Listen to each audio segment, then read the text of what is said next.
On vous a déjà dit que 7 000 milliards de dollars sont investis tous les ans dans des activités nocives pour la planète.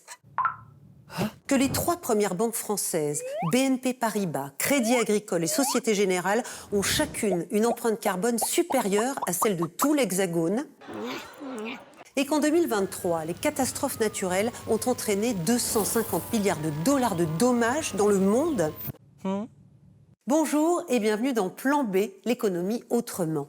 Atteindre les objectifs de l'accord de Paris, c'est possible si on investit chaque année l'équivalent de 5,5% du PIB mondial jusqu'en 2030. La finance a donc un rôle central à jouer. Certains fonds d'investissement passent résolument au vert. C'est le cas de 2050 qui ne finance que des entreprises à impact comme Tilly à Paris. Bichonner pour durer. Les articles qui arrivent dans cet atelier retrouvent une seconde jeunesse. Plus question de dormir dans un placard ou de finir à la poubelle.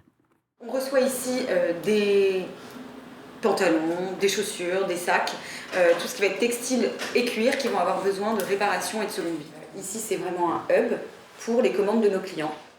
Tout commence sur Internet. Cette start-up française fait le lien entre les clients des marques de mode et les artisans qui réparent. Selon la géolocalisation du client, il y a une partie des commandes qui vont être traitées localement par notre réseau de 600 artisans qui vont pouvoir se déplacer au domicile du client et d'autres commandes qui vont nécessiter un traitement et des machines particulières et qu'on va demander à avoir directement à l'atelier à Paris. Un marché en pleine croissance. En France, les réparations donnent droit à un rabais financé par l'État, sans compter l'obligation pour les marques européennes d'indiquer la durabilité de leurs articles. La start-up vise la rentabilité sans perdre de vue son objectif premier. Faire revivre les produits que l'on aime, qu'on porte tous les jours et faire en sorte qu'on puisse les reporter encore des longues années. Quand on répare un produit, que ce soit un sac, des chaussures ou du textile, ça prolonge la durée de vie de 75%. Prochain objectif de l'entreprise, conquérir le marché européen, évalué en milliards d'euros. Mais comment financer sa croissance sans perdre son âme ? Beryl et Antoinette y travaillent avec leur investisseur clé, 2050, un fonds à impact. L'objectif de 2050 est de faire attention à ce qu'on ait des intérêts financiers, puisqu'on a un fonds d'investissement, mais que ces intérêts financiers ne soient pas en désalignement ou en conflit d'intérêts avec les intérêts de la planète, de la société, par exemple dans ce cas-ci des consommateurs, des fabricants ou des artisans. Concrètement, il s'agit de fabriquer des indicateurs sur mesure pour piloter le déploiement à l'international.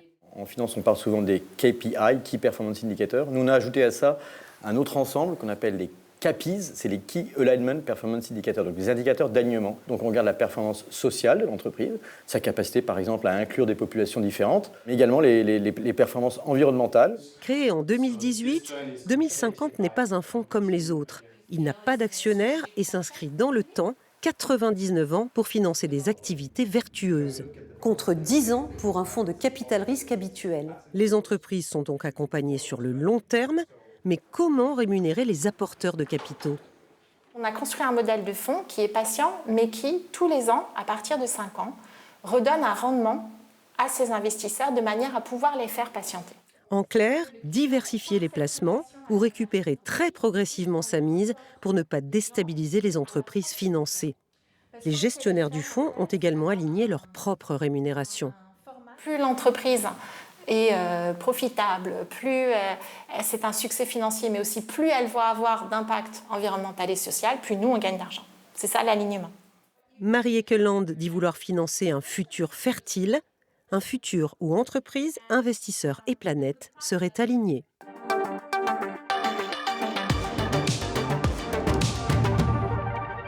Quel est l'enjeu de la finance durable ? Le plus grand enjeu de la finance durable aujourd'hui, c'est à la fois d'assécher les investissements les plus écocides pour venir financer les investissements les plus souhaitables au niveau environnemental et ou social. C'est vraiment ça l'enjeu. C'est un basculement de financement qui aujourd'hui sont principalement orientés sur des industries destructrices en fait, soit des hommes, soit de la planète, soit des deux, vers des choses qui sont plus souhaitables. Les fonds d'investissement à impact jouent donc un rôle central. Comment les reconnaître ? Pour se dire fonds impact, il faut vraiment être en mesure de démontrer, de mesurer, d'évaluer la puissance et l'impact de l'investissement, et son impact notamment non financier, son impact responsable. Où est le monde aujourd'hui grâce à cet investissement? Et notamment, est-ce que ça a pu apporter des capitaux à des projets atypiques, difficiles à financer, qui ont eu accès à cet argent et ont donc pu participer à la résolution de problèmes sociaux ou environnementaux, ou les deux? S'agit-il d'un phénomène occidental ou mondial? Très clairement, les États-Unis, notamment l'Europe, sont particulièrement en avance là-dessus, à la fois dans les pratiques et dans les législations. Mais il y a tout un tas d'initiatives qui ont lieu dans différents pays, en Malaisie, à Singapour, en Chine, dans différents pays africains, dans différents pays du Maghreb également. Mais voilà, c'est absolument pas un monopole des pays occidentaux. En Europe, la nouvelle directive CSRD va-t-elle accélérer la transition?